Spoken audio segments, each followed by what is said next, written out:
कर्म का बंधन अवश्य निर्मित होता है, किंतु कार्य का बंधन निर्मित नहीं होता पार्थ। तुम्हें कर्म और कार्य के बीच क्या भेद है, ये जानना आवश्यक है। सभी कर्म कार्य, किंतु सभी कार्य कर्म नहीं। कर्म उस कार्य को कहते हैं जिसके साथ फल की आशा जुड़ी हो। मनुष्य जब भी सुख की, संपत्ति, प्रशंसा की आशा रखकर कोई कार्य करता है तो वो उस कार्य के फल से बंध जाता है। जब किसी कर्म को फल की आशा से किया जाए तो उसे सकाम कर्म योग कहते हैं, और जब किसी कर्म को बिना किसी फल की आशा से किया जाए तो उसे निष्काम कर्म योग कहते हैं। इसी कारण से उसे बार बार जन्म लेना पड़ता है। वास्तव में मनुष्य को कोई कर्म नहीं बांधता, उस कर्म से जुड़ी आशाएं उसे बांधती।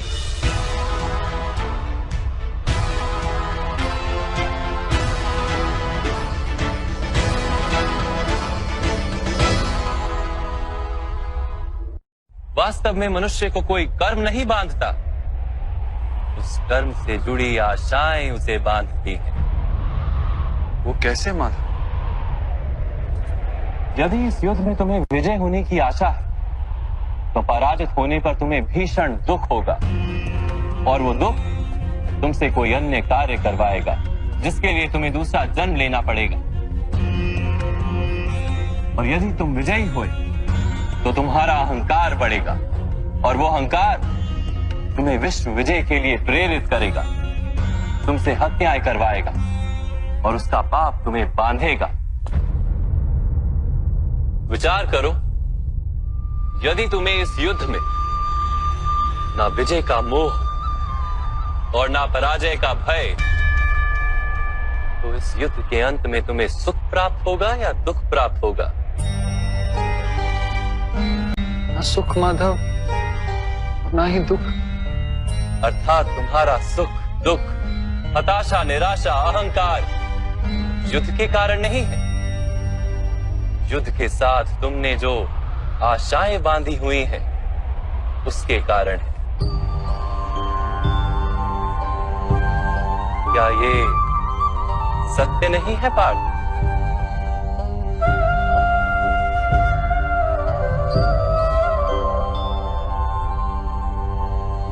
सुख दुखे समे कृत्वा लाभा लाभो जया जयो ततो युद्धाय युज्यस्व नैवं पाप मवाप्स्यसि। अर्थात सुख दुख को समान मानकर लाभ हानि जय पराजय का विचार किए बिना यदि तुम युद्ध करोगे कौन्तेय, तो तुम पाप के भागी नहीं बनोगे। इसी को कर्म योग कहते हैं। जो सांख्य का ज्ञान प्राप्त कर लेता है वो ये जान लेता है कि वो शरीर नहीं, केवल एक आत्मा है। शरीर के भोग और अनुभव तो केवल मृत्यु तक है, अर्थात वास्तविक नहीं, केवल माया है। उसके लिए कर्मयोगी बनना सरल हो जाता है। परंतु माधव, यदि कार्य से बंधन निश्चित है तो क्या संसार का त्याग करके संन्यास लेना उचित नहीं? इसी विचार का परिणाम है कि आज ये युद्ध हो रहा है पार्थ।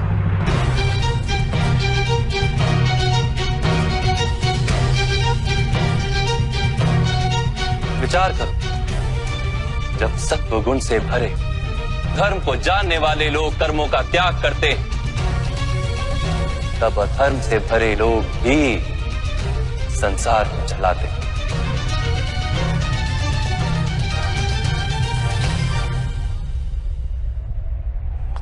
यदि महामहिम ने संसार का त्याग ना किया होता तो आज अधर्म इतना बढ़ता ही नहीं।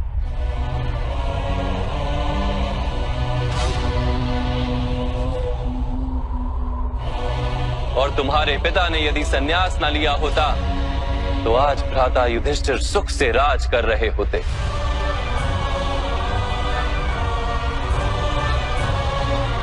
और अपनी प्रजा को न्याय और धर्म का ज्ञान दे रहे होते। किंतु दुखदायक बात तो यह है पार्थ कि सत्वगुण से भरे मनुष्य ही संसार को लाभ दे सकते हैं, किंतु वो ही संन्यास का विचार करते हैं। जैसे जल तो भाप बनकर उड़ जाता है और कीचड़ वहीं पड़ा रहता है, वैसे सत्वगुणी सज्जन लोग तो संसार का त्याग कर देते और तमस से भरे अधर्मी लोग संसार में कार्य करते हैं।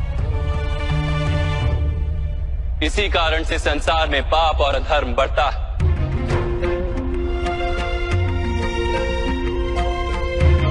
किंतु कर्मयोग इस विचित्र स्थिति से सारे संसार का रक्षण करता है। कर्मयोगी फल की आशा का त्याग करता है, किंतु कर्मों का त्याग नहीं करता। वो इसी संसार में रहता है, सन्यासी की भांति सारे कार्य करता है, किंतु उनमें लिप्त नहीं होता। कर्मयोगी अपनी संतानों से, स्वजनों से, अपनी प्रजा से कोई अपेक्षा या आशा नहीं रखता। स्वयं उसे संन्यास का लाभ होता, किंतु समाज को संसारी की भांति लाभ देता। मनुष्य अपनी संतानों के सुख के लिए श्रम करता है माधव। अपनी संतान से सुख की अपेक्षा कैसे न रखे? मनुष्य अपनी संतानों के लिए जो भी करता है वो व्यापार है या प्रेम पार्थ? प्रेम माधव। तो फिर अपने कार्यों के प्रति फल की इच्छा क्यों पार्थ? भविष्य का लाभ तो व्यापार में देखा जाता है, प्रेम में नहीं। जो मनुष्य अपनी संतानों का चरित्र निर्माण उचित रूप से करता है, संतानों को प्रेम और धर्म के संस्कार देता है, उसकी संतानें भी मनुष्य को प्रेम और सुरक्षा अवश्य देती। संतानों के कर्म, स्वजनों के व्यवहार उनके कर्म है पार्थ, और जब उनके कर्मों पर हमारा कोई अधिकार नहीं होता तो उनसे आशाएं और अपेक्षाएं रखने का क्या प्रयोजन? यदि गहन विचार करोगे पार्थ तो शीघ्र ही ये जान लोगे कि जीवन में ऐसा कोई कार्य नहीं है जिसके साथ आशाएं और अपेक्षाएं जोड़ना अनिवार्य हो। जब सृष्टि ही परमात्मा है और मनुष्य स्वयं परमात्मा का अंश है तो सारे कार्य परमात्मा ही करते हैं, मनुष्य स्वयं कुछ नहीं करता। यही कर्मयोग का मूल सिद्धांत है पार्थ।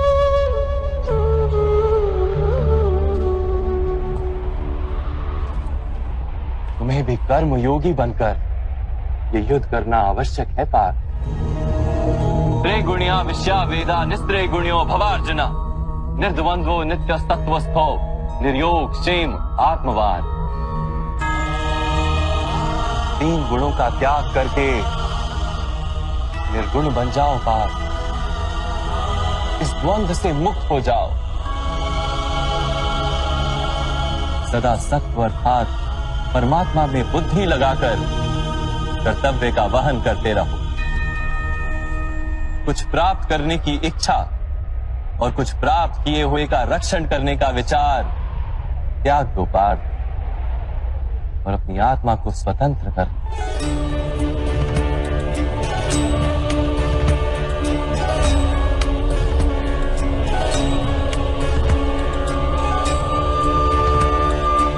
स्मरण रहे पार्थ,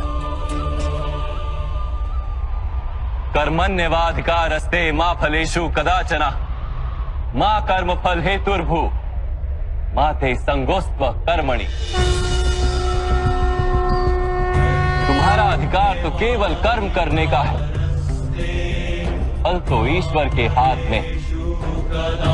इसलिए न कर्म से भागना उचित है और ना ही कर्म के फल की आशा रखना उचित है।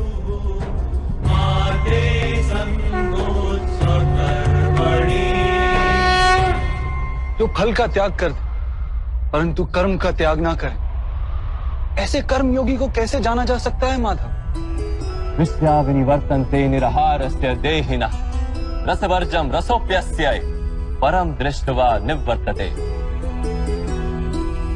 सुनो पार्थ, जो स्वाद से छूटने के लिए भोजन का ही त्याग कर देता है, वास्तव में उसके मन से स्वाद की लालसा कभी जाती ही नहीं। उसे दोहरी हानि होती है।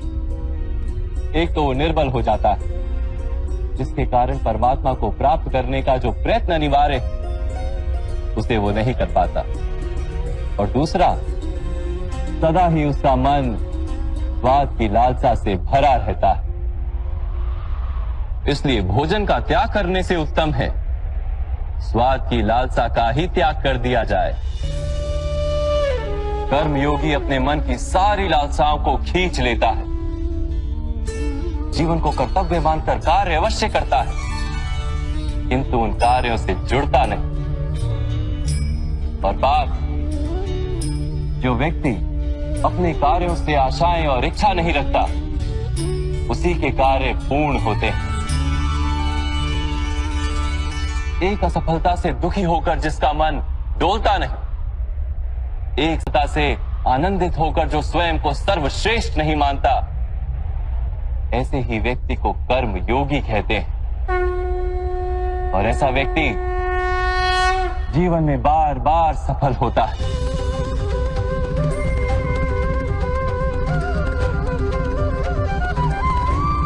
ध्यायतो विषयान पुंसः संगस्तेषु पजायते, संगात संजायते कामा, कामात् क्रोधो भिजायते, क्रोधात् भवति सम्मोहम्, सम्मोहात् स्मृति विभ्रमम्, स्मृति भ्रंशात् बुद्धिनाशो, बुद्धिनाशात् प्रणश्यति। फल की आशा से कामना प्रकट होती है, और कामना का तो स्वभाव है असंतुष्ट रहना। असंतोष से क्रोध उत्पन्न होता है, और क्रोध से मोह जनता है। मोह के कारण व्यक्ति आचार और व्यवहार का ज्ञान ही भूल जाता है। ज्ञान के जाने से बुद्धि चली जाती है, अनुचित प्रकार के कार्य होने लगते हैं, और समाज ऐसे व्यक्ति का शत्रु बन जाता है।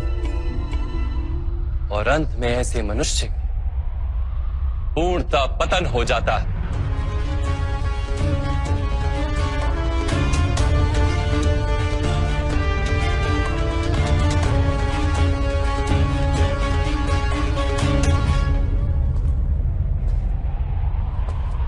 जैसे भ्राता दुर्योधन, उनके सेनापति महामहिम उनके ही शत्रु हैं, और तुम्हें विजय का आशीर्वाद दिया।